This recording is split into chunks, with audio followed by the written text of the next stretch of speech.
بسم اللہ الرحمن الرحیم۔ بیٹی کا رشتہ اور ہمارا رویہ۔ ایک حافظ صاحب میرے ساتھ پڑھتے رہے۔ انہیں رشتہ دار اس لیے رشتہ نہیں دیتے تھے کہ ان کا اپنا مکان نہیں تھا۔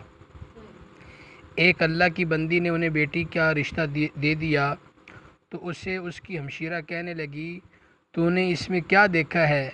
فلاں لڑکا خوبصورت بھی ہے، اس کا اپنا مکان بھی ہے، تو نے اسے رشتہ دینا تھا، اسے کیوں دیا؟ انہوں نے جواب دیا، مجھے پتہ ہے اس کا مکان نہیں ہے، لیکن میں نے یہ دیکھا ہے کہ بیٹا حافظ قرآن ہے، نمازی ہے، نیک ہے، اللہ نے چاہا تو مکان بھی بن جائے گا۔ اللہ اللہ کر کے ان کی شادی ہوئی اور میاں بیوی مدینے چلے گئے۔ وہاں سے واپس آ کر انہوں نے مکان بھی بنا لیا اور فیکٹری بھی۔ اللہ کریم نے انہیں اولاد سے بھی نوازا اور ان کی بیوی اپنی دوسری بہنوں کی بنسبت زیادہ سکون میں ہے۔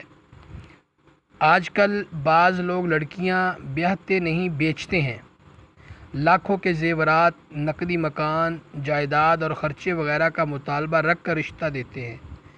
ایسا کرنے والے بیٹی کے خیر خواہ نہیں ہوتے، اس کے لیے گڑھا کھود رہے ہوتے ہیں جس سے وہ زندگی بھر نہ نکل سکے۔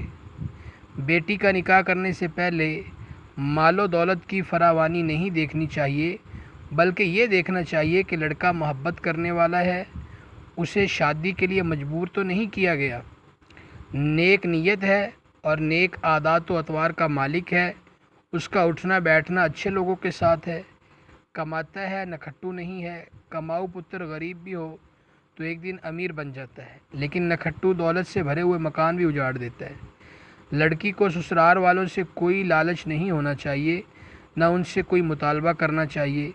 اعلیٰ قسم کے ملبوسات، عمدہ قسم کے میک اپ اور زیورات وغیرہ پر نظر رکھنے کے بجائے محبت کرنے والے شوہر کو دیکھنا چاہیے، بھلا اس سے اچھا لباس اور زیور کیا ہو سکتا ہے۔ برکت والا وہ نکاح ہوتا ہے جس میں اخراجات کم ہوں، اور اخراجات کم اسی صورت میں ہو سکتے ہیں جب بیوی بھی تعاون کرے۔ سعادت مند بیوی کو ضرور تعاون کرنا چاہیے اور اپنی شادی کو باعث برکت بنانا چاہیے۔